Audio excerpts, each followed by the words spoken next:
ओम नमः शिवाय। हालांकि इस टॉपिक को हम लोग सभी लोगों से सुनते रहते हैं, जो भी हमारे परम पूजनीय गुरु जी हैं, महात्मा जी लोग हैं, साधु संत हैं, उनसे इस कथा को हमने बहुत बार सुना। आज शिव पुराण की जो हिंदी में जो शिव पुराण है वो उसमें ये टॉपिक जो है बहुत सुंदर टॉपिक है, जिसमें हम शंखचूड़ और माँ तुलसी जी के विषय में पढ़ेंगे। आप शंखचूड़ और माँ तुलसी जी के बारे में जानेंगे। और रुद्र संगीता में ये लिखा हुआ है, पेज नंबर 366 से इस टॉपिक को हम लेकर के आगे बढ़ेंगे। संक्षिप्त शिव पुराण है, इसकी जो मूल हिंदी में है उसी को हम लोग पढ़ रहे हैं। तो क्या टॉपिक है? शंखचूड़ का जो जन्म है वो होता है, किस तरह से उनका तुलसी जी से विवाह होता है, ये सारी कथा हम इसमें पढ़ेंगे। तो चलिए शुरू करते हैं। दंभ की तपस्या और विष्णु द्वारा उसे पुत्र प्राप्ति का वरदान। दंभ एक नाम है, उन्होंने तपस्या की और भगवान विष्णु ने उन्हें पुत्र का वरदान दिया। शंखचूड़ का जन्म हुआ, तप और उसे वर प्राप्ति हुई। ब्रह्मा जी की आज्ञा से उसका पुष्कर में तुलसी के पास आना और उसके साथ वार्तालाप, ब्रह्मा जी का पुनः वहाँ प्रकट होकर दोनों को आशीर्वाद देना और शंखचूड़ का गांधर्व विवाह की विधि से तुलसी जी का पानी ग्रहण करना। तो चलिए शुरू करते हैं। इस तरह से क्या होता है कि जालंधर की उत्पत्ति से लेकर उसके वध तक का प्रसंग सुनाकर सनत कुमार जी ने कहा, मुने अब शंभु का दूसरा चरित्र प्रेम पूर्वक श्रवण करो। उसके सुनने मात्र से शिव भक्ति और भी सुदृढ़ हो जाती है। व्यास जी, शंखचूड़ नामक एक महावीर दानव था। वो दानव था, ठीक है, मानव नहीं था, वो दानव था। शंखचूड़ क्या नाम था? शंखचूड़, जो देवों के लिए कंटक स्वरूप था। देवता उसको हरा ही नहीं सकते थे, कांटे जैसा था। उसे शिवजी ने रण के मुहाने पर त्रिशूल से मार डाला था। भगवान ने उसे त्रिशूल पे टांग के मार दिया था। शिवजी का वह दिव्य चरित्र परम पावन तथा पावनाशक है। तुम पर अधिक स्नेह होने के कारण मैं उसका वर्णन करता हूँ, ऐसा सनत कुमार जी कहते हैं। तुम प्रेम पूर्वक उसे श्रवण करो। ब्रह्मा जी के पुत्र जो महर्षि मरीचि थे, ब्रह्मा जी के एक पुत्र का नाम मरीचि था, उनके पुत्र कश्यप हुए। ये मननशील धार्मिक सृष्टिकर्ता, विद्या संपन्न तथा प्रजापति थे। प्रजापति मतलब प्रजा का पालन करते थे। दक्ष ने प्रसन्न होकर अपनी 13 कन्याओं का विवाह इनके साथ कर दिया। इनके साथ? कश्यप जी के साथ। उनकी संतानों का इतना अधिक विस्तार हुआ कि उसका वर्णन करना बहुत कठिन है। उन कश्यप पत्नियों में एक का नाम धनु भी था। एक पत्नी का नाम क्या था? धनु। वह श्रेष्ठ सुंदरी तथा महारूपवती थी। उस साध्वी का सौभाग्य बड़ा हुआ था। मुने, उस धनु के बहुत से महाबली पुत्र उत्पन्न हुए। विस्तार भय से उनके नाम नहीं गिनाए जा रहे हैं। उनमें एक का नाम विप्रचित्ति था, ठीक है, जो महान बल पराक्रम से संपन्न था। उसका पुत्र दंभ हुआ, जो जितेंद्रिय, धार्मिक तथा विष्णु भक्त था। जब उसके कोई पुत्र नहीं हुआ तब उस वीर को चिंता व्याप्त हो गई। उसने शुक्राचार्य को गुरु बनाकर उनसे श्री कृष्ण मंत्र प्राप्त किया और पुष्कर में जाकर के घोर तपस्या करना आरंभ की। वहाँ सुदृढ़ आसन लगाकर कृष्ण मंत्र का जप करते हुए उसके 1,00,000 वर्ष बीत गए। तब उस तपस्वी के मस्तक से एक जाज्वल्यमान तेज निकलकर सर्वत्र व्याप्त हो गया। वह तेज इतना दुस्सह था कि उससे संपूर्ण देवता, मुनि तथा मनु संतप्त हो उठे। तब वह इंद्र को अगुआ बनाकर ब्रह्मा के शरणापन्न हुए। वहाँ उन्होंने संपूर्ण संपत्तियों के दाता विधाता को प्रणाम करके उनकी स्तुति की और फिर विशेष रूप से व्याकुल होकर अपना सारा वृत्तांत उनसे कह सुनाया। उनकी बात सुनकर ब्रह्मा भी उनके साथ लेकर वह सारा वृत्तांत विष्णु को सुनाने के लिए बैकुंठ को चले।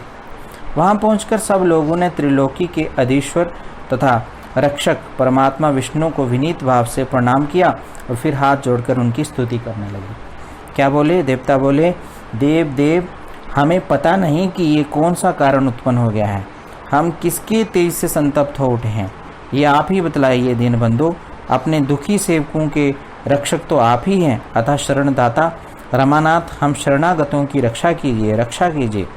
सनत कुमार जी कहते हैं, मुने ब्रह्मा आदि देवताओं को सुनकर शरणागत वत्सल भगवान विष्णु मुस्कुराए और प्रेम पूर्वक बोले। क्या बोले? विष्णु जी ने कहा, अमरो। अमर जो है वो देवताओं का एक अलग नाम भी है, इसलिए उन्हें कहा, अमरो, शांत रहो, घबराओ मत, भयभीत न हो, कोई उलट पलट नहीं होगा, क्योंकि अभी प्रलय का समय नहीं आया है। ये तेज तो दंभ नामक दानव का है, जो मेरा भक्त है और पुत्र की कामना से तपस्या कर रहा है। मैं उसे वरदान देकर शांत कर दूंगा। सनत कुमार जी कहते हैं, मुने भगवान विष्णु के यूं कहने पर ब्रह्मा आदि देवताओं की व्यग्रता जाती रही। वे सभी धैर्य धारण करके अपने अपने धाम को लौट गए। इधर भगवान अच्युत भी वर प्रदान करने के लिए पुष्कर को चल पड़े। यहाँ वह दंभ नामक दानव तप कर रहा था। वहाँ पहुंचकर श्रीहरि ने अपने मंत्र का जप करने वाले भक्त दंभ को सांत्वना देते हुए मधुर वाणी में कहा। क्या कहा? कि वर मांगो, क्या चाहिए? तब विष्णु का उपर्युक्त वचन सुनकर और उन्हें आगे उपस्थित देखकर दंभ बड़ी भक्ति के साथ उनके चरणों में लोटपोट हो गया और बारंबार स्तुति करते हुए बोला। क्या बोला? दंभ ने कहा, देवादिदेव कमल नयन, आपको नमस्कार है। रमानाथ, मुझ पर कृपा कीजिए। त्रिलोकेश, मुझे एक ऐसा वीर पुत्र दीजिए जो आपका भक्त तथा महान बल पराक्रम से संपन्न हो। वह त्रिलोकी को जीत ले, परंतु देवता उसे पराजित ना कर सके। जैसे कि सभी दानव पहले जो थे वो इसी तरह की तपस्या करते थे। वो हमेशा ही कहते थे कि हमसे कोई भी जो देवता है वो जीत ना सके। तो इसी प्रकार का उन्होंने वरदान मांगा। सनत कुमार जी कहते हैं, मुने दानवराज दंभ के यूं कहने पर श्रीहरि ने उसे ये वर दे दिया और उस घोर तप से उसे निवृत्त करके स्वयं अंतर्धान हो गए। दानवेंद्र दंभ की तपस्या सिद्ध हो चुकी थी, जिससे उसका मनोरथ पूर्ण हो गया था। अतः वह श्री हरि के चले जाने पर उस दिशा को नमस्कार करके अपने घर को लौट गया। थोड़े ही समय के बाद उसकी भाग्यवती पत्नी जो थी वो गर्भवती हो गई। वह अपने तेज से घर के भीतर भाग को प्रकाशित करती हुई शोभा पाने लगी। मुने श्री कृष्ण के पार्षदों का अग्रणी जो सुदामा नामक गोप था, अब ध्यान से सुनना, जो भगवान श्री कृष्ण का दोस्त कौन था? सुदामा। ठीक है, भगवान श्री कृष्ण जी का जो दोस्त था सुदामा, जिसे राधा जी ने शाप दे दिया था। सुदामा को किसने शाप दिया था? राधा जी ने। वही उसके गर्भ में प्रविष्ट हुआ था, वही दंभ की पत्नी के गर्भ में प्रवेश करके आया था। कौन था वो? सुदामा ही था।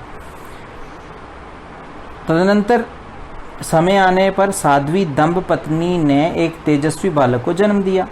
तब पिता ने बहुत से मुनीश्वरों को बुलाकर उसका विधि पूर्वक जातकर्म आदि संस्कार संपन्न किया, जैसे कि संस्कार होते। द्विजोत्तम, उस पुत्र के उत्पन्न होने पर बहुत बड़ा उत्सव मनाया गया। फिर शुभ दिन आने पर पिता ने उस बालक का शंखचूड़ ऐसा नाम रखा, नामकरण किया। पहले जन्म में वो कौन था? सुदामा, जो भगवान श्री कृष्ण का दोस्त था, भगवान का ही दोस्त था, लेकिन राधा के शाप की वजह से कुछ घटना हुई थी।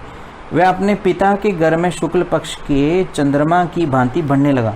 वह बहुत तेजस्वी था, अतः उसने बचपन में ही सारी विद्याएं सीख ली। वह नित्य बाल क्रीड़ा करके अपने माता पिता को खुश रखने लगा और अपने समस्त कुटुंबियों को तो वह विशेष रूप से प्रेम भाजन हो गया, सभी का मतलब प्रिय हो गया। तदनंतर जब शंखचूड़ बड़ा हुआ तब वह जेगी शब्य मुनि के उपदेश से पुष्कर में जाकर ब्रह्मा जी को प्रसन्न करने के लिए भक्तिपूर्वक तपस्या करने लगा। अब जो है शंखचूड़ भी तपस्या करने लगा, जैसे उसके पिता दंभ ने की थी। उस समय वह एकाग्र मन हो अपनी इंद्रियों को काबू में करके गुरुपदिष्ट ब्रह्म विद्या का जप करता रहा, जो पुष्कर में तपस्या करते हुए दानवराज शंखचूड़ को वर देने के लिए लोक गुरु एवं ऐश्वर्यशाली ब्रह्मा शीघ्र ही वहां पधारे और उस दानवेंद्र से बोले। ब्रह्मा जी आ गए और उन्होंने बोला, वर मांग। ब्रह्मा जी को देखकर उसने अत्यंत नम्रता से उन्हें अभिवादन किया और फिर उत्तम वाणी से उनकी स्तुति की। तत्पश्चात उसने ब्रह्मा जी से वर मांगते हुए कहा, भगवान, मैं देवताओं के लिए अजय हो जाऊं, देवता मुझे हरा ना सकें। तब ब्रह्मा जी परम प्रसन्न होकर बोले, तथास्तु, ऐसा ही होगा। फिर उन्होंने शंखचूड़ को वह दिव्य श्री कृष्ण कवच प्रदान किया, एक कवच प्रदान कर दिया, मतलब जैकेट टाइप उनको एक दे दी, जो जगत के संपूर्ण मंगलों का भी मंगल और सर्वत्र विजय प्रदान करने वाला है, ऐसा कवच दिया।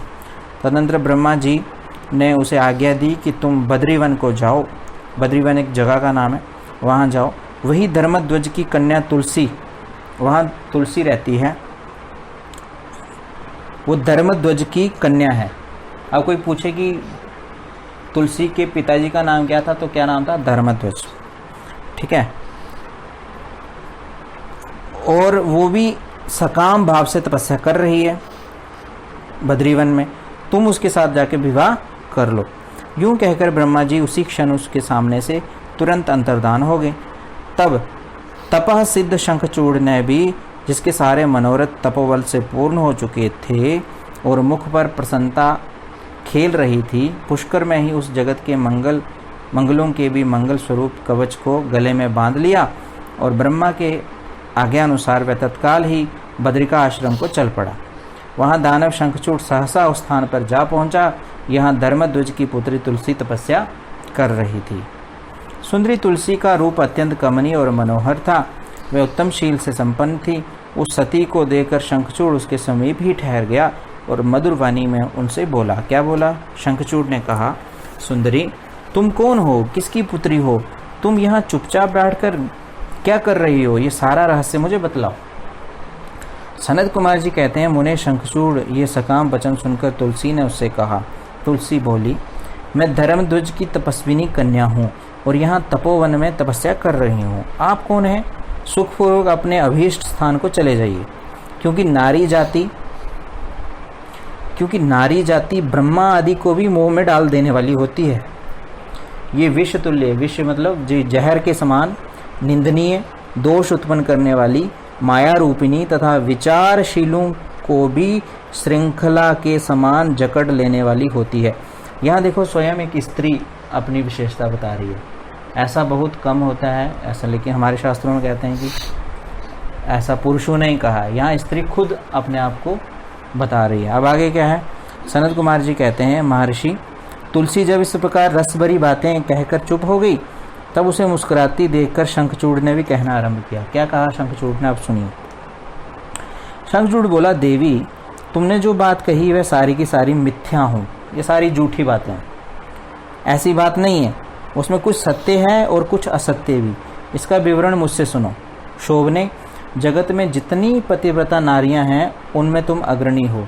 मेरा तो ऐसा विचार है कि जैसे मैं पाप बुद्धि कामी नहीं हूँ, उसी प्रकार तुम भी काम पराधीना नहीं हो। फिर भी इस समय मैं ब्रह्मा जी की आज्ञा से तुम्हारे समीप आया हूँ और गांधर्व विवाह की विधि से तुम्हें ग्रहण करूँगा। देखो, विवाह की विधियाँ थी जो आप न पढ़ी होंगी या सुनी होंगी, अर्थशास्त्र में भी लिखी हुई हैं। याज्ञवल्क्य जो श्रुतियाँ हैं उनमें, याज्ञवल्क्य की स्मृति में भी ये विवाह बताए हुए हैं कितने प्रकार के होते हैं। उनमें एक विवाह होता है गांधर्व विवाह, जिसमें इच्छा से एक पुरुष स्त्री को ले जाकर के विवाह कर लेता है। ठीक है। वज्र, क्या तुम मुझे नहीं जानती हो अथवा तुमने कभी मेरा नाम भी नहीं सुना है?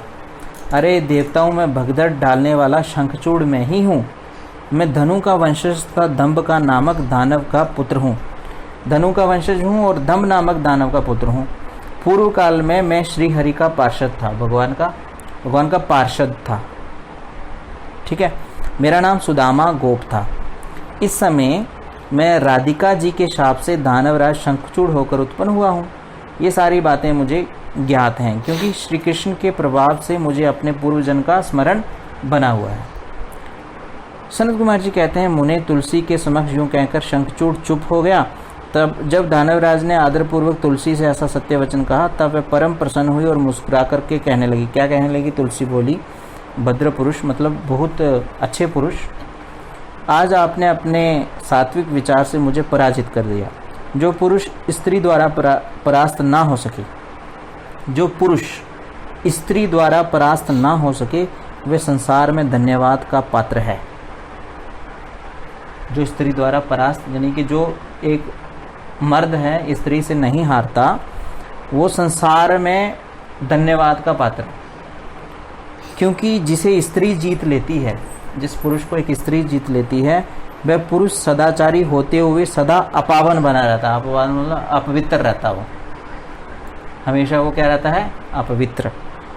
देवता, पितर और समस्त मानव उसकी निंदा करते हैं जो स्त्री से हार जाता है। जनना शोच, जनना शोच मतलब जब किसी का जन्म होता है उस टाइम एक सूतक लगता है, उसको बोलते हैं जनना शोच। तथा मरना शोच में जब किसी का मरण होता है उस टाइम भी सूतक लगता है। ब्राह्मण 10 दिनों में, अब यहाँ बताया कि कितने कितने दिनों का सूतक होता है, ये यहाँ बताया, ये प्रमाण है। अगर कोई पूछे भाई कितने कितने दिन का सूतक होता है, यहाँ माता तुलसी खुद बता रही है। क्या बोल रही है कि जनना शोच तथा मरना शोच में ब्राह्मण 10 दिनों में, ब्राह्मण को 10 दिन का सूतक होता है जन्म और मरण के टाइम। क्षत्रियों को 12 दिन में होता है, और जो वैश्य है उनको 15 दिनों में सूतक रहता है और 15 दिन के बाद वो शुद्ध हो जाते हैं। ठीक है। तथा शूद्र की शुद्धि 1 महीने में हो जाती है। शूद्र की जो शुद्धि है 1 महीने के बाद 30 दिन का सूतक होता है शूद्र को। ऐसा वेद का अनुशासन, ऐसा वेद कहते हैं। परंतु जो स्त्री से पराजित हुए पुरुष की शुद्धि चितादाह के अतिरिक्त अन्य किसी प्रकार से संभव नहीं है। लेकिन जो स्त्री से हार जाता है जो पुरुष, जब तक उसकी चिता नहीं जलती तब तक वो पवित्र नहीं माना जाता। इसलिए स्त्री से पराजित होना पुरुष के लिए एक बहुत बड़ा शाप है। यहाँ तुलसी माता जी खुद कह रही हैं। इसी कारण उसके पितर, देखो आगे कितनी सुंदर बातें लिखी हैं। इसी कारण जो हारा हुआ इंसान है उसके पितर उसके द्वारा दिए गए पिंड तर्पण आदि को इच्छापूर्वक ग्रहण नहीं करते, तथा देवता भी उसके द्वारा अर्पित किए गए पुष्प फल आदि को स्वीकार नहीं करते। जिसका मन स्त्रियों के द्वारा आहत हो जाता है उसके ज्ञान, उत्तम तप, जप, होम, पूजन, विद्या और दान से क्या लाभ, अर्थात उसके ये सभी निष्फल हो जाते हैं। मैंने आपके विद्या प्रभाव और ज्ञान की जानकारी के लिए ही आपकी परीक्षा ली है, क्योंकि कामनी को चाहिए कि वह अपने मनोनीत कांत की परीक्षा करके ही उसे पति रूप से वरण करे। ऐसा रुद्र संगीता संक्षिप्त शिव पुराण में लिखा हुआ है। ये कोई बनी बनाई बात नहीं है। अगर किसी को प्रश्न है तो शिव पुराण से करें। सनत कुमार जी कहते हैं, व्यास जी, जिस समय तुलसी यूं वार्तालाप कर रही थी उसी समय सृष्टिकर्ता ब्रह्मा वहां आ पहुँचे और इस प्रकार कहने लगे। क्या कहने लगे? ब्रह्मा जी ने कहा, शंखचूड़, तुम इसके साथ क्या व्यर्थ में वाद विवाद कर रहे हो? तुम गांधर्व विवाह की विधि से इसका पानी ग्रहण करो, क्योंकि निश्चय ही तुम पुरुष रत्न हो और ये सती साध्वी नारियों में रत्न स्वरूपा है। ऐसी दशा में निपुण के साथ समागम गुणकारी ही होगा। तुम निपुण हो, वो निपुणा है। ठीक है। फिर तुलसी की ओर लक्ष्य करके बोले, सती साध्वी तुलसी, तू ऐसे गुणवान कांत की क्या परीक्षा ले रही है? ये तो देवताओं, असुरों तथा दानवों का मान मर्दन करने वाला है। सुंदरी, तू इसके साथ संपूर्ण लोकों में सर्वदा उत्तम स्थानों पर चिरकाल तक यथेष्ट विहार कर शरीरांत होने पर यह पुनः गोलोक में श्री कृष्ण को ही प्राप्त होगा, और इसकी मृत्यु हो जाने पर तो भी वैकुंठ में चतुर्भुज भगवान को प्राप्त करेगी। सनत कुमार जी कहते हैं, मुने, इस प्रकार आशीर्वाद देकर ब्रह्मा अपने धाम को चले गए। तब दानव शंखचूड़ ने गांधर्व विवाह की विधि से तुलसी का पानी ग्रहण किया। यूं तुलसी के साथ विवाह करके वह अपने पिता के स्थान को चला गया और मनोरम भवन में उस रमणी के साथ विहार करने लगा।